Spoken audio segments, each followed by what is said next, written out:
הגענו למצב בלתי אפשרי לגמרי, שהמדינה מתקצבת כל שנה ביותר ממיליארד שקל את עולם הישיבות, העולם החרדי שלא מכיר במדינה.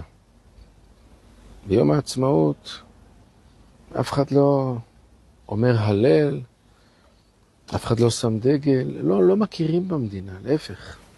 המדינה מבחינתם זה חורבן. יש כאלה ששמים שק ואפר ביום העצמאות. ורוב בתי הכנסת, תבדקו את זה. רוב בתי הכנסת החרדים בשבתות לא אומרים תפילה לשלום חיילי צה"ל. תבדקו את זה, תכנסו. תראו, האם אומרים תפילה לשלום חיילי צה"ל? האם אומרים תפילה לשלום החטופים? בקיצור, זה דבר מטורף לחלוטין, שמדינת ישראל מתקצבת ביותר ממיליארד שקל את מי שלא מחזיק לא ממנה, לא מתרבותה, לא ממלחמותיה, לא, כלום. אז איך זה צמח הדבר המטורף הזה? אני מבין, בתחילת המדינה, היו קבוצה קטנה אחרי השואה, אבל היום מדובר כבר על 1.3 מיליון אנשים. אז לתקצב את כל הדבר הזה שהוא מתעלם, מתבטל, מבזה, צוחק, זה דבר שלא יעשה. אני לא מבין איך בכלל אפשר להכיל כזה דבר. לפי דעתי ההיגיון הפשוט אומר שמי שלא מכיר במדינה ומי שלא שותף בחובות כמו בזכויות, הוא בכלל לא צריך לבחור. למה מאפשרים בכלל לחרדים להקים מפלגות ולהיבחר לכנסת? את זה אני לא מבין, את הדבר הזה. אם אתה לא משרת ואתה לא שותף פה לכל ההוואי ולכל העניין, אז מה פתאום להיבחר לכנסת? מה פתאום לבחור לכנסת? אני לא מבין את זה. כי כשאתה כבר בכנסת, אז אתה דואג לכל האג'נדה שלך. וכל הדבר הוא לא לגיטימי מההתחלה עד הסוף.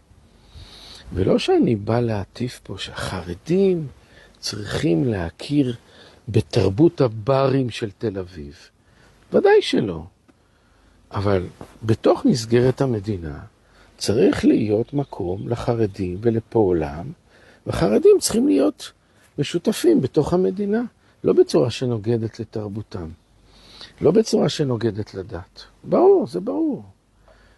אין פה איזה עניין של חילון, חס ושלום. אבל בצורה כזאת, ללכת ולתקצב, אני סבור, לא שהמדינה באה כאילו לעשות איזה קו אמצעי כזה, שרק אלה שלא לומדים יתגייסו. זה המפולת של המדינה. דווקא אלה שכן לומדים צריכים להתגייס. דווקא אלה שכן לומדים. התורה ומלחמת מצווה, מלחמת עם ישראל, מלחמת ההגנה פה, היא חשובה בדיוק כמו התורה, והיא באה מהתורה.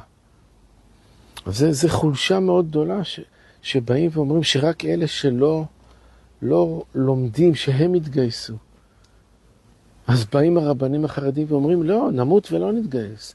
גם אלה שלא לומדים. ואני רואה את הבחורים מסתובבים ברחובות, טוחנים שם רוגלח ועוגיות, והנה עוד מעט יבוא בין הזמנים והם יצאו לטבע. אלה נלחמים בעזה, אלה יצאו לכל מיני נחלים. והראשי ישיבות יגידו להם, תשמעו, עכשיו כל העיניים עליכם. לא כדאי שתצאו עכשיו בבין הזמנים לכל מיני נחלים, כי עכשיו, אם אתם רוצים שיזרימו תקציבים, אז תהיו חכמים קצת, אל תצאו עכשיו לטבע וזה, כי אז יגידו מה שאני אומר. אז הם מנסים ככה לרצות את הפריץ, כמו שהיה בחוץ לארץ. הפריץ שלט, והשתדלו למרוח אותו בשביל שהוא יאפשר את הכל. זה נגמר הדבר הזה, נגמר.